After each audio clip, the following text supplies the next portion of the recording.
na po, parang wala lang eh. Diba? Hindi kami nag-uusap talaga. Oo. So, Simula. Tapos? Pictorial, tapos workshop. Hindi kami nagpapansin ng dalawa eh. Napansin ko pa si Julia kasi kasama ko na siya before. Tsaka si Neil, yun ang kausap ko yung mga lalaki. So yun, parang, mas minot, at parang after a while, parang kailangan ko na siya makausap. May feeling na ganun. So what was the turning point? Bakit? And how did you get that feeling? Was it something she said? Was it something na ginawa ni Catherine? Hindi kasi parang minsan may tayo, di ba? Parang minsan gusto natin ma-challenge, ganyan. Tapos si Kat nun, parang hindi siya kahit kanina. Hindi ka pinapansin? Oo. Na-challenge Tapos pag nakuha mo yung compliment niya, parang magiging interesado ka sa kanya, gano'n. Kasi minsan ka lang pansinin, tapos pag sinabi, yung ganda ng t-shirt mo, ganyan. Tapos parang yun na, parang, may crush siya. Parang may something. Oo, so nagka-crush muna siya. So ito na, diretso yun na natin. Hirapan siya sumagot eh. O, ito na talaga ang diretso. December 26 daw kayo officially naging mag-on. Kasi March 26, birthday ni Catherine. So, ang coincidence niya na. Cute eh. Ang April 26, ang birthday naman ni Daniel. So, ang 26 daw na araw ay isang importanteng araw sa inyo dahil December 26 of last year, officially naging kayo. Ang galing ng research mo. Anong sagot na dito? Sa Hong Kong na Naging kayo ba? Sa Hong Kong noong December 26? Ay, kinikilig sila. Oh, no!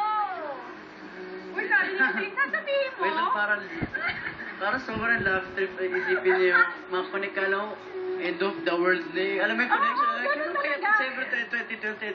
Hindi! December 26. Na? Yes or no? No. Hindi. I swear to God, no. Hindi naging kayo. Uy, nag-swear ha? Sinali ko na si Jesus doon ha. Pero, di ba magka-MU kayo ngayon? Yun lang. So, baka naman November 26. O baka naman January 26. Pero kayo ba? Hindi ba talaga? Hindi. Pero magka-MU kayo. Pero ibig sabihin, di ba, pag magka-MU kayo, may Ayun. understanding kayo. Una, may understanding kayong dalawa. Pero kayo, paano kayo umabot sa point na gano'n? Is this something that the both of you talked about? Hindi, di ba? So, ano nangyari? Kwento mo sa amin. Ang parang normally na yun eh. Di ba? Hindi naman kailangan officially pag-usapan. So, MU na tayong dalawa. So, hindi gano'n? No. Baka hindi sila yung tipo ng couple ha, na pinag-uusapan yung label. Basta sila, they have mutual feelings for each other. They treat each other special. Special si Daniel kay Catherine, si Daniel naman special kay Catherine. So parang siguro importante rin. Kasi sabi niya kanina dun sa interview, may tiwala naman ako kay Daniel. Oh, hindi niya natapos. Ibig sabihin nun, may tiwala siya na hindi niya siguro sasaktan ang puso niya. Yun siguro ang gusto niyang sabihin doon. Oh, yes. Would you like to say something, Catherine? Yes na lang, yes. Tama. Yes, no.